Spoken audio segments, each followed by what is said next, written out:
Hello, Line Cook Nation. This is Ray DeLucci with the Line Cook Thoughts podcast. Hope everyone is doing well and staying safe. Welcome back to another episode of the show, and welcome to episode 200. Crazy. It is insane. I started this podcast on December 9th of 2018, and almost 5 years later, we have hit episode 200. Along the way, I've met so many of you. I've had so much support with this project from friends, family, friends I've made along the way, people I've never met that just send positive vibes my way, and so many more. Line Cook Thoughts for me has been such a special part of my life over the last almost 5 years. I've made incredible friends. I've made incredible connections. I've had a lot of opportunity in my career from Line Cook Thoughts. There's just been so much that has come all good from this brand, from this podcast, from the page on Instagram, and so much more. My life has been changed drastically by this podcast. Like I said, from connections, from career opportunities, and just from the general sense of community I have with all of you. I think for me, over the last 5 years, the biggest thing for me has just been showing up and being able to do the podcast and being able to post on Instagram. I do have a pretty busy life outside of doing this. This isn't my full-time job. This is actually a side project I work on, and I put a lot of effort into it and spend a lot of hours. But life does get busy for me. And it can sometimes be very challenging to record and edit and post and do it all on my own. I'm the only person behind the podcast, and I'm the only person that does any of this, really. I've had support along the way. One big shout out to Rebecca Cho for a lot of help building out the website and everything else, and for countless friends for sharing it and so much more. But this is a lot. It is a lot of work. And the reason I come back to it time and time again is because all of you, for those who tune in, for those who listen, for those who dedicate 45 minutes to an hour every week and a half or so to just listen to what I have to say and the people I'm interviewing. So I just want to say a huge thank you. It's a big time commitment, days worth of content out there now, and some of you have just listened to it all. So thank you all so much for listening. This episode is going to be 10 lessons I've learned from talking to cooks, talking to people in the food industry. I think there's 10 really important things, and there's many, many more, but if there were to be 10 that I would want to share for those in industry and those out of industry, these would be them. So I'm very excited for that.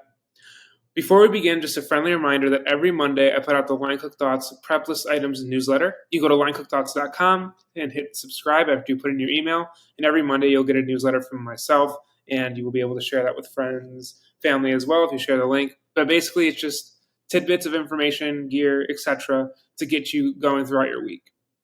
Also, if you're listening on Apple or Spotify, please leave a review. It helps me get traction, lets me know what you like. It just lets me understand better what you think of the podcast. And finally, you may have heard of this new app called Threads, released by Instagram. It's Instagram's competition to Twitter. Line Cook Thoughts is on it, and within 24 hours, we've already gotten over 500 followers. So please go check it out at Threads, same name, Line Cook Thoughts, and excited to see you there as well. I'm able to do a lot more quickly on Threads, I feel like. So I'm very excited for this app, and I'm really going to be active on there. So feel free to say hi. Again, thank you all so much for listening. I'm very pumped to be at episode 200. I look forward to episode 300 and beyond. But again, truly, truly so grateful. Words can't express how grateful I am for you all that listen, that share, and that have supported me, and for the people that have come on the show and made it what it is. So thank you all so much, and here we go.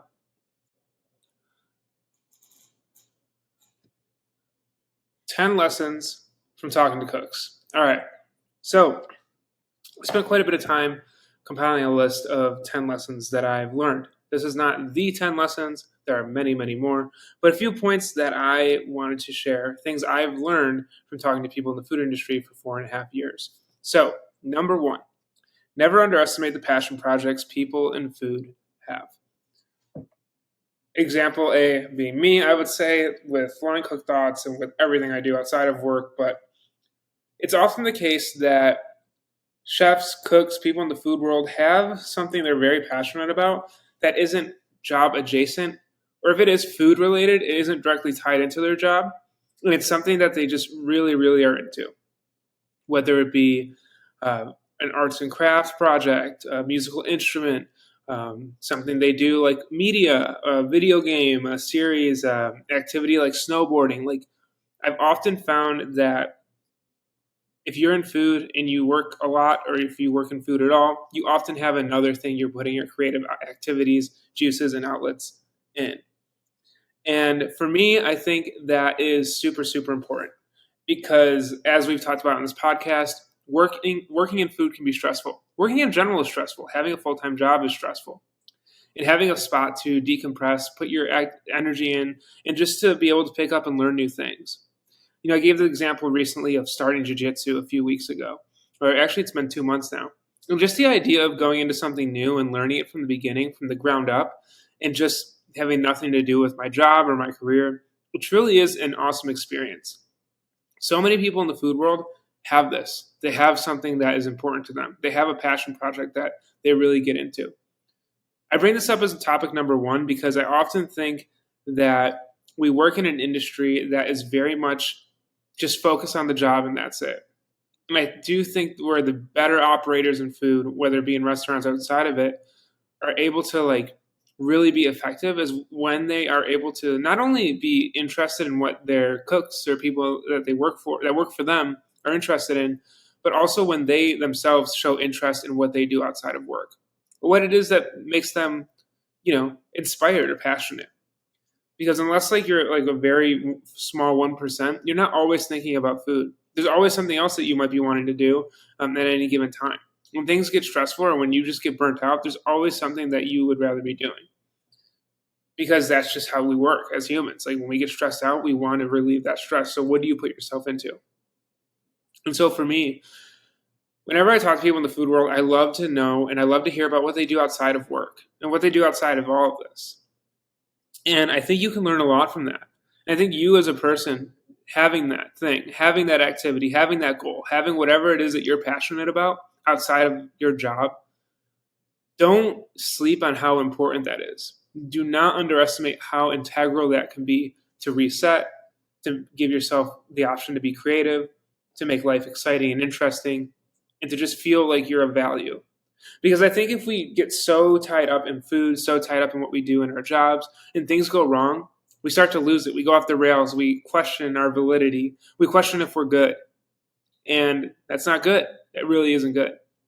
So I really, really, really want you to focus on that having something outside of your job is super important.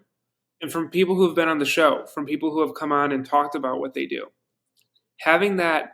I remember I talked to the photographer, Joseph Weaver, and he was really into kintsugi, which is this Japanese art of, it's basically when something is broken, repairing it, and the broken parts of a vase or of an object, that the lines that come from being broken and being put back together, that's the beauty in it. That's the art of it, the brokenness. And we just spent so much of the podcast talking about that. And it was really interesting because he was so passionate about it. And I didn't know much about kintsugi before that. And just hearing about that and learning about that and just hearing what made him tick was super special and was super important. And so again, if you have something outside of food or if you are talking to someone and they're talking about what they're passionate about outside of food, don't write it off. Dive into it. Because A, it will help you gain a connection with them. And B, it just shows you where they're coming from, what excites them. And if you're operating and you're leading a team, knowing what makes people excited really helps you determine how you're going to lead them and manage them. So that is the lesson number one that I will leave you with. Lesson number two is always make sure you see everyone. Everyone deserves a spot. I think it's cliche to say sometimes that not cliche, but I think over the years we've realized that everyone in the kitchen is important. I think we went through a time where it was just the chef, it was just a celebrity, and everyone else kind of fell in line. But if you've ever worked on a Saturday night service and have lost your dishwasher, you'll know that that's not the case at all. It's awesome that dishwasher was probably the most important person in the kitchen at that time. Everyone in a kitchen, everyone in a facility, everyone in a food environment is important. And I think even as the higher you go in regards to where you're working or where you are in your career, I think really keeping that in the back of your mind and really using that as a guiding tenet is super important. There are so many people in this industry that are overlooked. There's so many people in this industry that are treated like they're reusable or that they can just be, someone else can fall in line and do the same thing. But every single person that chooses to wake up and go make food or go make experiences for other people, that's a person that, in my opinion, holds high integrity and has high value. The fact that you would choose, of all things in this world, to go and spend your time making others happy through food, through a food experience, through hospitality, that is a special, special ask of someone. And I know some people just go to it because they want the job, or some people just like it, but either way, like it's still special. It's special that we have people that decide to do that.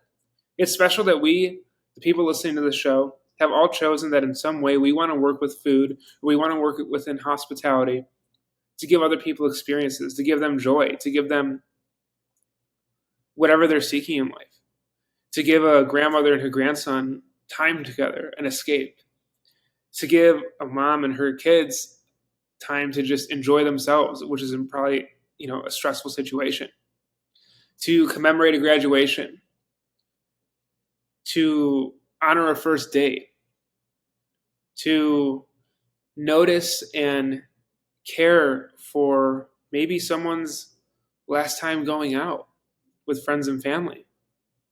I've seen it all through restaurants and then through food in general.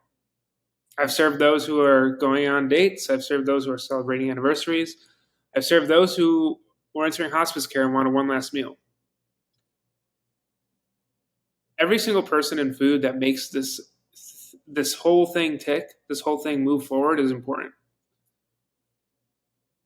And a key takeaway for me is if you don't ever spend the time to realize that, to recognize that, to talk to people, you'll never truly get it. And you'll never be fully ingrained in what it means to be a chef or a cook or someone in this industry. It's important to notice people, it's important to talk to people, and it's important to recognize that everyone has value. I think a lot of the toxicity comes from this idea that you're moving up and those below you, they should suffer because you did, or they should have to do things because you did at that level. And this top-down negative approach, it sucks. It's broken. It's why people left the industry during COVID. It's why we're still struggling to staff back up. So that's it. That's a key thing. Understanding that everyone holds value. And that is why I wanted to bring it up, because it's super important. Number 3, we are a group of deep, empathetic people.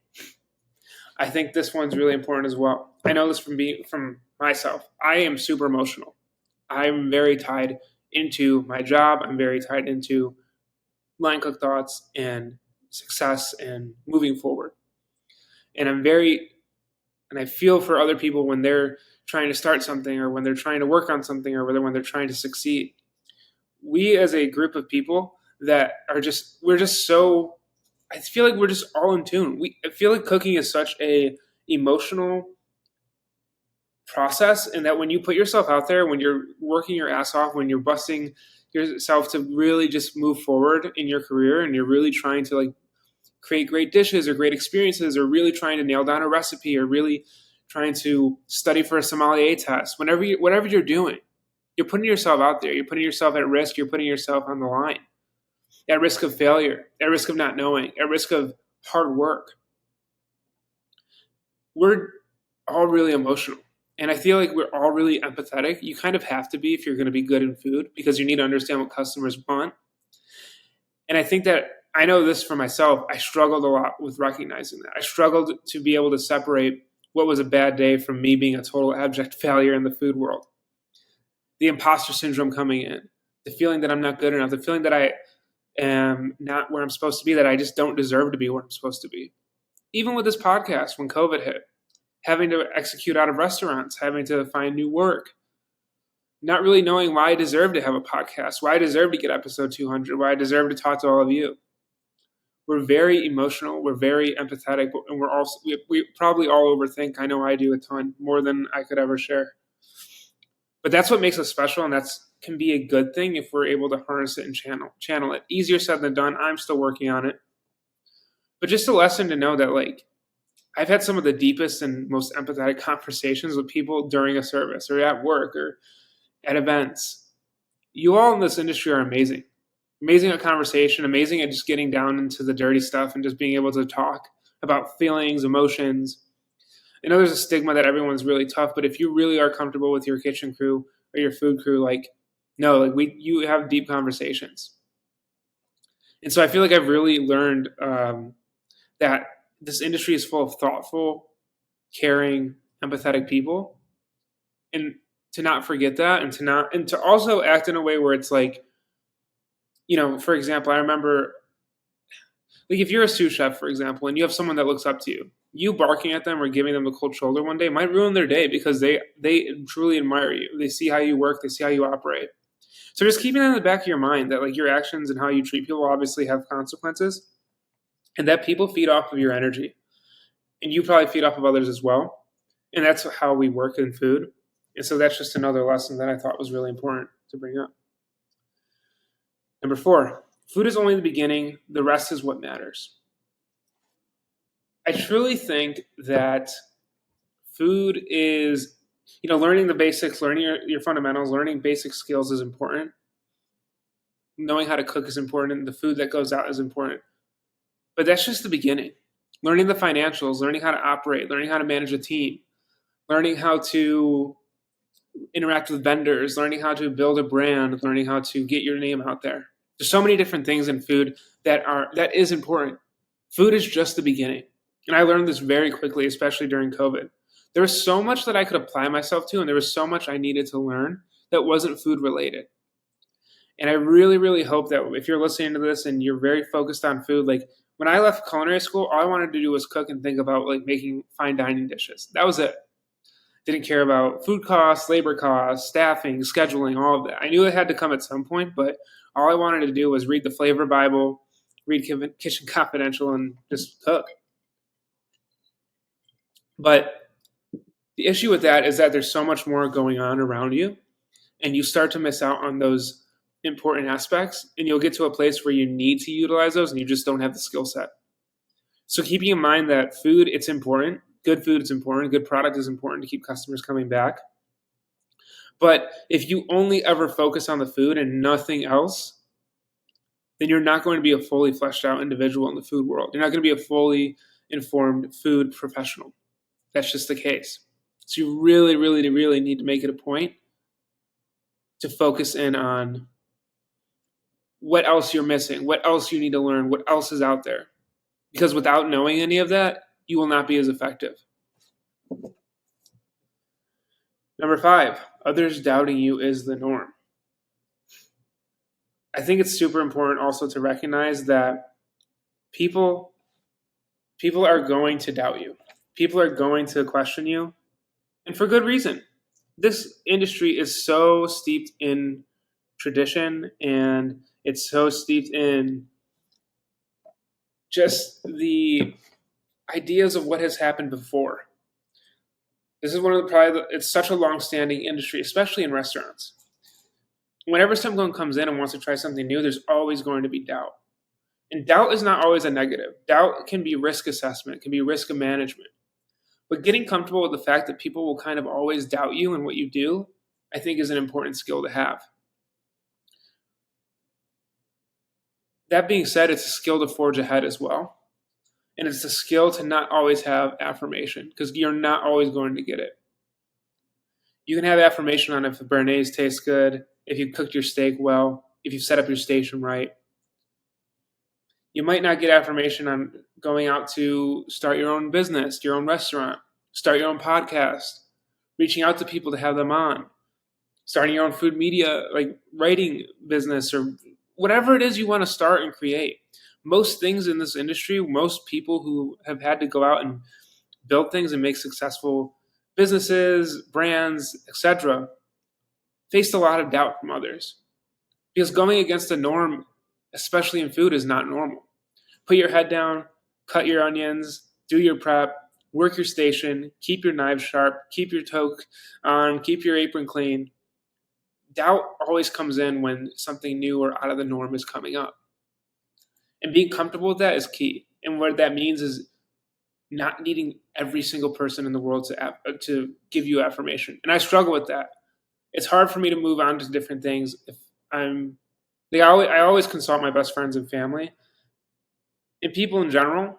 And it's hard for me if there's not a solid consensus on doing something new. It is hard for me. And I've had to learn to just go for things that I know I have a gut feeling that I can pull off.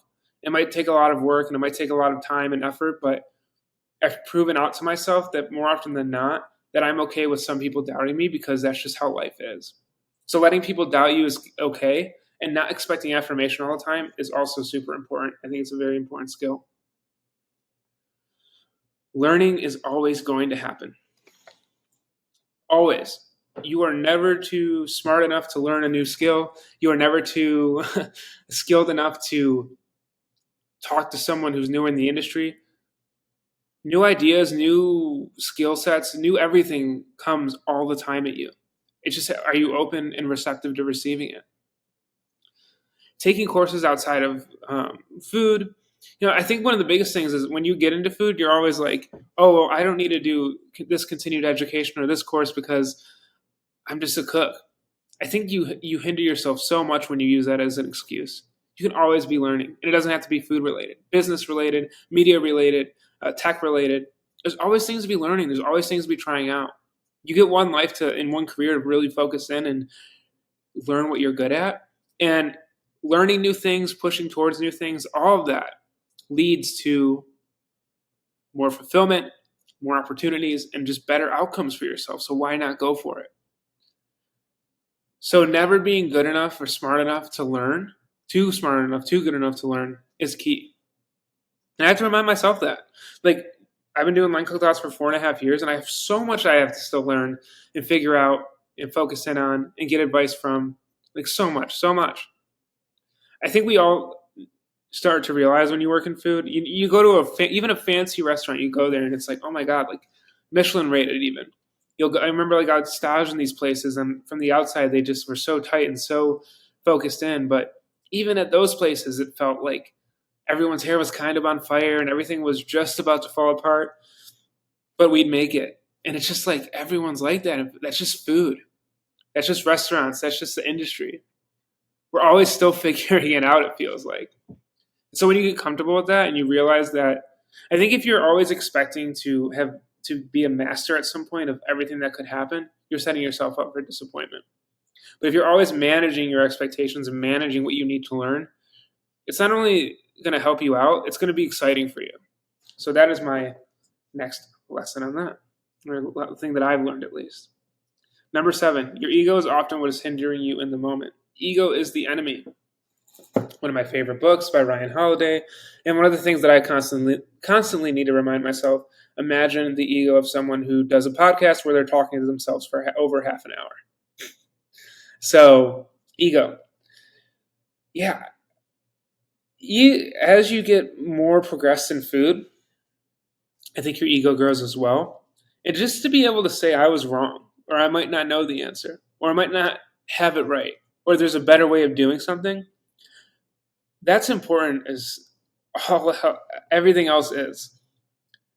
Like, even now, whenever I feel like we all get to this point where it's like someone will suggest something and our first little resistance is, nah, I can't, like, I'm not going to listen to you. Or no, like, I got it. I know what I'm doing. And if we can learn to just like shove that aside and just be open to new critiques, new advice, new opportunities, I think that just goes a long way. Ego really holds you back because ego is the affirmation that you know it all. Ego is the affirmation that you're just good and you're great and you have nothing else to learn or prove. And ego is often the thing that protects you from feeling vulnerable, that protects you from feeling like you don't know it all. And when you rely on ego too much, the comfort of it, you really shut yourself off to what you could be, what your potential could be, where you could go within your career, within life. Turning off ego is hard, and take it from, like I said, from someone who literally talks to themselves for over half an hour a week to be put out and listened to. Someone who runs a social media account with over 14,000 followers, someone who's on a new social media account, trying to get people to follow them, trying to get people to listen to them. And ego is involved in everything. When you get comfortable with that, when you realize that it's there and you have to manage it, and that it can actually be very hindering, I think that's when you kind of get a lot of unlocks. So ego is the enemy. Ego is a hindrance and you need to learn how to manage it. Number 8, at the end of the day, we want to feel like we accomplished something. When you do a job or when you give someone a task, tell them why they're doing it. When you ask someone to do something, give them a creative boundary and let them focus in on that and tell them why it's important.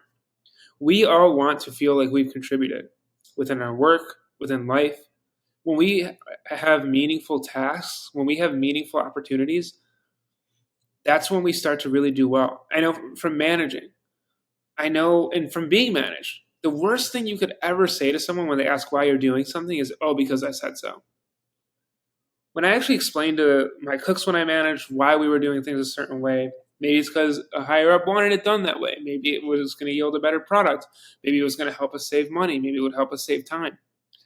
When you actually explain to people and talk to them like you're on the same level on why you're doing a thing the way you're doing it, why you're doing a task, or why you're asking them to do something, that just goes so much farther. We all want to feel like we're contributing. And when you give someone a task that has contribution to the overall goal, serving food, getting a solid product out, hitting a deadline, they're more likely to do it. They're more likely to be bought in because they matter. And just getting annoyed because someone asks you why, it's just so childish. It's a childish framework to be in. It's a childish framework to live in. Even if it's like it needs to get done right away and you don't have the time to explain, taking the time to go back and explaining why. But realizing that we all want to contribute or feel like we're contributing, that we're making an impact, that what we do matters and has value, I think that's so freaking important. And it's so lost on so many people. Number 9, time flies by. We need to take action. Life is short. It's insane that I've done this for 4.5 years. Like, it really is. That we're at episode 200. As I was getting to this, I felt a lot of resistance. I'll be honest. I felt a lot of resistance making episode 200. Because part of me wanted to do this. Part of me wanted to try to get a big name guest on. Part of me wanted to just do a new format. But what's made this podcast, I think, really click for the people that listen to it is just honesty and just this idea that we're a community. Me talking to you and you reaching out to me on Instagram or email or DM or wherever it may be and having conversations. But then I realized that 3 weeks had gone by and I hadn't recorded anything. And the resistance of going to do episode 200, the imposter syndrome of having an episode 200, and the fear of letting people down of episode 200. And all that time flew. Time keeps going on. And there will be a day where I'm not here. There'll be a day when you're not here. There'll be a day when podcasts probably don't exist. The only thing that is constant is that time moves on. Memento mori is on my arm. It means remember death. Life is short. So take action. Do what you want to do in life. Focus in on what makes you passionate. Be around people that make you passionate. Put yourself in environments that make you happy, that make you feel worthwhile. Life is hard. Cooking is hard and food is all hard. But at the same time, what's even harder is not doing the things that you're meant to do, or not doing the things that you know you'd be good at, or not doing the things that excite you. Time keeps moving forward, and we lose more and more every day. So do things that you've been wanting to do. Set time to do things that you've been wanting to do, and focus in on what it truly is that you want to leave in regards to legacy, impact, whatever it is. Because time keeps moving on, and there will get a point where you're like, shit, I wish I would have done that. I've had to remind myself that all the time. Like, I get super stressed, I get anxious a lot, I deal with anxiety, I get in modes where I'm like, I just can't do things. And then I get to these points where it's just like, I just need to do it. I just need to sit down and do it and put myself and be present and just focus in on what I'm working on. Time keeps going on. You have to keep moving too. And the last lesson, number 10, is talking with cooks has just changed my perspective on life. So many of you have impacted me in so many ways.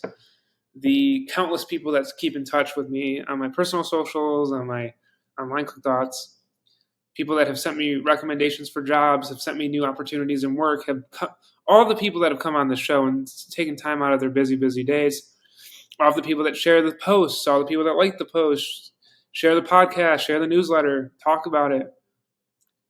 The countless messages I get of your gratification for me doing the show, from running the page, from talking about topics. So many things go into the show, and so much time has been spent into Line Cook Thoughts for myself. And to just really learn that if you dedicate time and effort into a message, into an idea, into a group of people that you really care about, that no matter what, when you can actually sit down and say, I did this because I wanted to make content, I wanted to make a message, I wanted to bring people together, I wanted to share stories.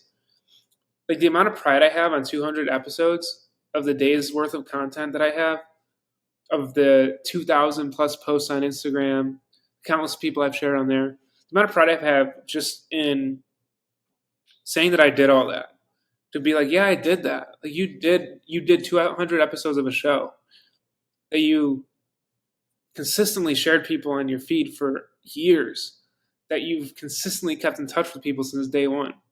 You've made friends and memories and experiences. Like, it's all been so life-changing. And it's all been from talking to people in the food world. The amount of interesting conversations, the amount of different books and ideas I've read and things I've gotten out of just listeners and followers and guests. Don't underestimate talking to people in the food industry. I truly think that it's one of the greatest gifts we all have, is we get to be close and we get to communicate with those in the food world. Geniuses, amazing people, hard workers, people, role models.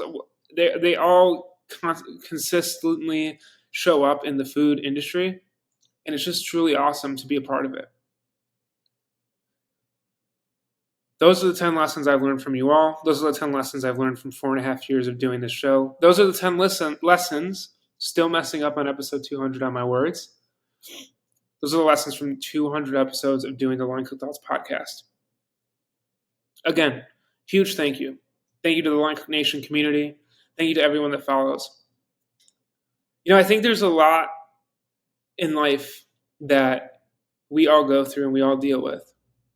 And I know that Line Cook Thoughts is probably like 0.005% of what you focus on throughout the day.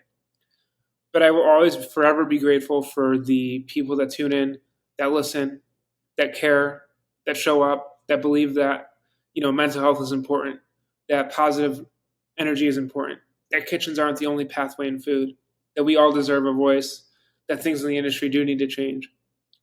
The amount of gratitude I have for all of you and for all the effort you put into this community too is truly something I can never explain, or something I can never share. So thank you all for 200 episodes. Thank you for listening to me talk.